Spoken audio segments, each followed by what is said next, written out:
Educational creativity চ্যানেলে সকলকে স্বাগত।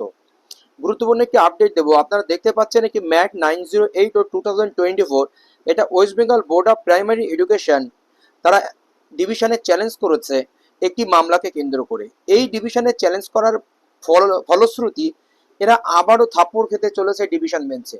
মানে একই বছরে ডিএলএড শেষ করে একজন ট্রেন আর একজন নন ট্রেন, এরা 32,000 মামলার সঙ্গে খুব গুরুতরভাবে জড়িত। 32,000 চাকরি বাতিল হয়ে গেলে এই সমস্ত ক্যান্ডিডেটদের চাকরি বাতিল হয়ে যাবে। একই সঙ্গে যারা 14-16 ডিএলএড ব্যাচ, সেই 14-16 ডিএলএড ব্যাচের দুই রকম নিয়ম একই জায়গায়, তারা একই পথের প্রতীক, কিন্তু তাদের বিষয়টা একটু অন্যরকম।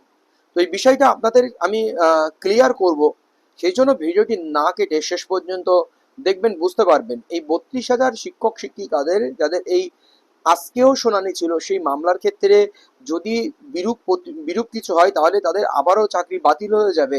তো সেক্ষেত্রে এই সমস্ত প্রার্থীদের চাকরি বাতিল হয়ে যাবে, এরা ওই একই সময়ে ট্রেনার হয়েও।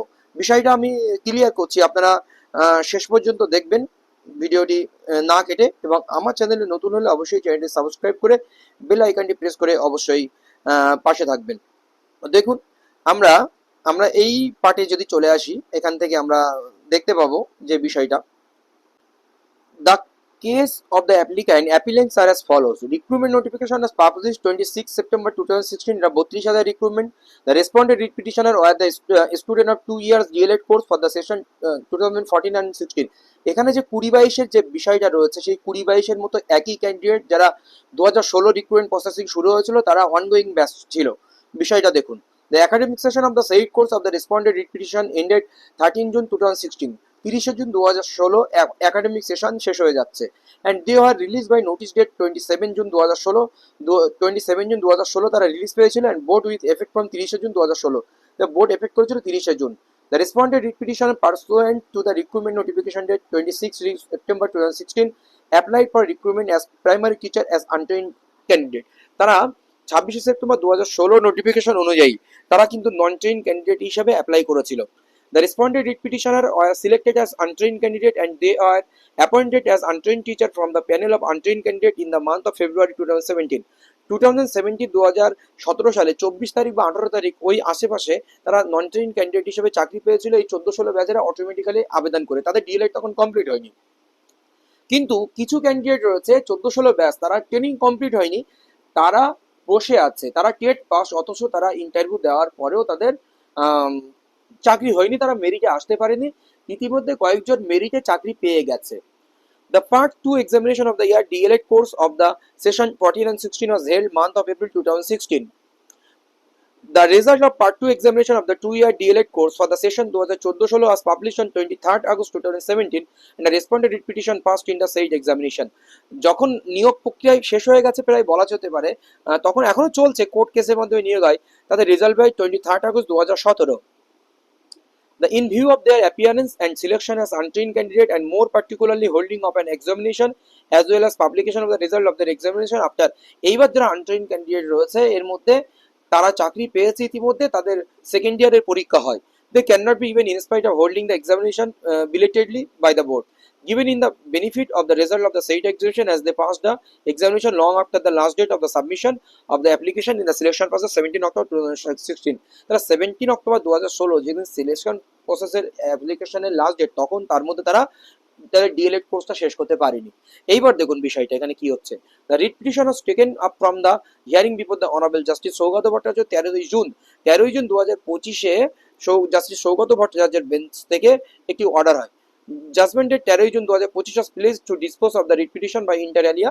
24 জুলাই 2024 কিছু অর্ডার হয়েছিল, তাদের এ ক্যাটাগরি স্কেল প্লাস তারা ট্রেন ক্যান্ডিডেট হিসেবে ট্রিট পাবে, তার জন্য তাদের ক্ষেত্রে অর্ডার হয়েছিল। এরা এবার কারা, এই বিষয়টা দেখুন। Being aggrieved by and dissatisfied with the aforesaid judgement. এবার দেখুন এই জাজমেন্টে কি হয়েছে, কিছু ক্যান্ডিডেট রয়েছে তাদের 2018 সালে ফেব্রুয়ারি মাসে তাদের নিয়োগ হয়। কি, তারা ডিএলএড কমপ্লিট করার পরে বলছে যে আমরা ট্রেনিং রয়েছে, আমরা ট্রেনিং এর শেষ পর্যায়ে ছিলাম, এখন আমাদের নিয়োগ দিতে হবে, যেটা 20-22 রিক্রুটমেন্টের মতো, 20-22 ডিএলএড এর মতো, যেটা 2022 রিক্রুটমেন্টে 1765। তারা কোর্টে মামলা করে, কোর্টে মামলায় জিতে যায়, পশ্চাৎ তাদেরকে ভেরিফিকেশনে ডেকে অ্যাজ এ ট্রেন ক্যান্ডিডেট হিসাবে তাদের নিয়োগ দেয়। তাহলে দেখুন 14-16 যারা নন ট্রেন হিসাবে ডিএলএড রানিং, তারা নন ট্রেন হিসাবে মেরিটে চাকরি পেয়ে গেল, তারা নন ট্রেন। অথচ যারা মামলা করে পরে চাকরি পেলো, মেরিটে না পাওয়ার পরে তারা ট্রেনিং এর 15 নম্বরের সুবিধা পেয়ে চাকরি পেয়ে গেল, তারা ট্রেন। অথচ এরা মেরিটে চাকরি পেয়ে তারা নন ট্রেন। তাহলে দুই জায়গায় দুই রকম ব্যবস্থা করেছে না পর্ষদ তখন ওই মুহূর্তে এই নন ট্রেন 14-16 ব্যাচ যারা ছিল তাদেরকে ডেকে ট্রেনের মর্যাদা দিতে পারতো, তারা অন্যভাবে সিস্টেম করতে পারতো, বা প্রথম থেকে তাদের এ ক্যাটাগরি স্যালারি দিতে পারতো। তারা মেরিটে পেলো 2017 সালে, মেরিটের সাহায্যে পেলো 14-16 ডিএলএড ব্যাচ, তারা এ ক্যাটাগরি স্যালারি পাচ্ছে না, বি ক্যাটাগরি স্যালারি পাচ্ছে। অথচ তারা মেরিটে পায়নি। সেই 14-16 ব্যাচ স্টেট পাস, তারা রিক্রুটমেন্টে অংশগ্রহণ করেছিল, তারা মামলা করে সেই নাম্বারের সঙ্গে 15 নম্বর ট্রেনিং এর নাম্বার অ্যাড করে তারা চাকরিটা পেলো এবং এ ক্যাটাগরিও পাচ্ছে, তারা ট্রেন হিসেবে মর্যাদা পেলো। তার ট্রেন্ডের লিস্টে রয়েছে, তারা এই বাতিলের 32,000 লিস্টে নেই। এমনি তো এতে যে সমস্যা হবেই, এটা নিয়ে পশ্চাৎ চ্যালেঞ্জ করেছে। এটাতে কিন্তু পশ্চাৎ আবার থাপ্পড় খাবে ঠিক কোর্টের কাছে। এই হচ্ছে বিষয়। Being aggrieved by the dissatisfied with the aforesaid judgment date 13 June 2025, the appellants filed an instant appeal involving serious question of law and devastating effect. Therefore, in case of implementing the same, which will be palpably contrary to law. এই হচ্ছে বিষয় রয়েছে। তো এখানে পশ্চাৎ দেখা যাক এই মামলার শুনানি সম্ভবত কিছুদিন আগে হওয়ার কথা ছিল। কি আপডেট আছে অবশ্যই আপনাদেরকে দেওয়া হবে। ধন্যবাদ। এই পর্যন্ত, পরবর্তী আপডেট আসলে অবশ্যই আপনাদেরকে দেওয়া হবে।